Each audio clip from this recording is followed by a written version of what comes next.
Assalamualaikum warahmatullahi wabarakatuh. Perkenalkan, nama saya Winda Alicia Anggriani dari Prodi Keperawatan D3 dengan nomor NIM 23. Di sini kita akan belajar tentang perkembangan ejaan bahasa Indonesia. Apa sih perkembangan ejaan bahasa Indonesia? Perkembangan ejaan bahasa Indonesia merujuk pada perubahan dan pembaharuan sistem penulisan bahasa Indonesia dari waktu ke waktu. Ini mencakup pengenalan dan penyempurnaan berbagai aturan ejaan untuk meningkatkan konsistensi, kejelasan, dan kemudahan penggunaan. Berikut adalah beberapa aspek penting dalam perkembangan ejaan bahasa Indonesia. Sejarah ejaan. 1. Ejaan Van Oboysen 1901 dikenakan oleh pemerintah kolonial Belanda untuk standarisasi bahasa Melayu, mencakup penggunaan huruf Latin dan beberapa aturan seperti penulisan konsonan. 2. Ejaan Soewandi 1947 diperkenalkan setelah kemerdekaan untuk mencerminkan semangat nasional, menggunakan beberapa aturan dari ejaan Van Oboysen dengan fokus pada kesederhanaan. 3. Ejaan yang disempurnakan EYD 1972.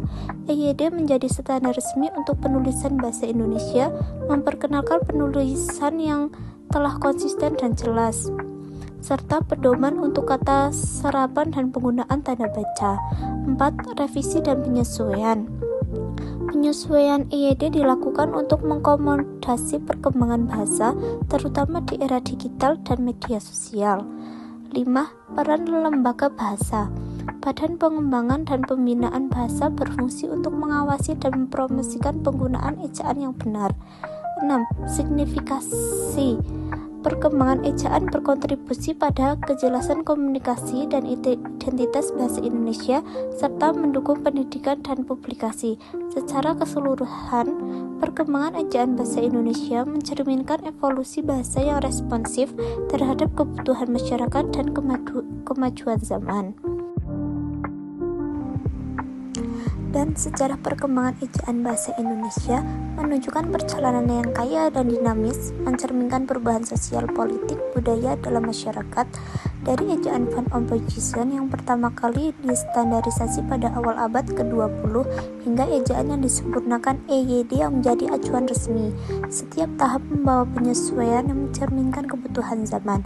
Ejaan bukan hanya sekedar aturan teknis, ia berfungsi sebagai alat komunikasi yang mengikat masyarakat Indonesia dalam keragaman bahasa dan budaya. Melalui upaya lembaga bahasa, ejaan terus diperbaharui untuk mengakomodasi perkembangan bahasa dan teknologi.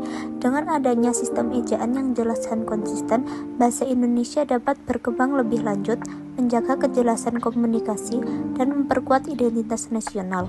Perkembangan ini menjadi fondasi penting bagi pendidikan, penerbitan, dan interaksi antar warga negara, memastikan bahwa bahasa Indonesia tetap relevan dan adaptif dalam dunia yang terus berubah.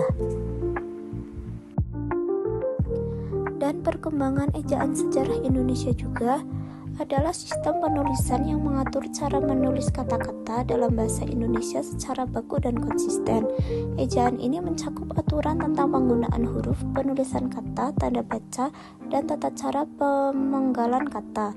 Ejaan bahasa Indonesia bertujuan untuk, pertama, menyediakan standar, kedua, menjaga keseragaman, ketiga, mengakomodasi perkembangan. Ejaan yang saat ini digunakan adalah ejaan yang disempurnakan EYD yang diperkenalkan pada tahun 1972 dan telah menjadi acuan resmi dalam pendidikan dan publikasi di Indonesia. Mungkin itu sekian materi yang saya sampaikan, semoga bermanfaat. Mohon maaf jika ada salah kata. Wassalamualaikum warahmatullahi wabarakatuh.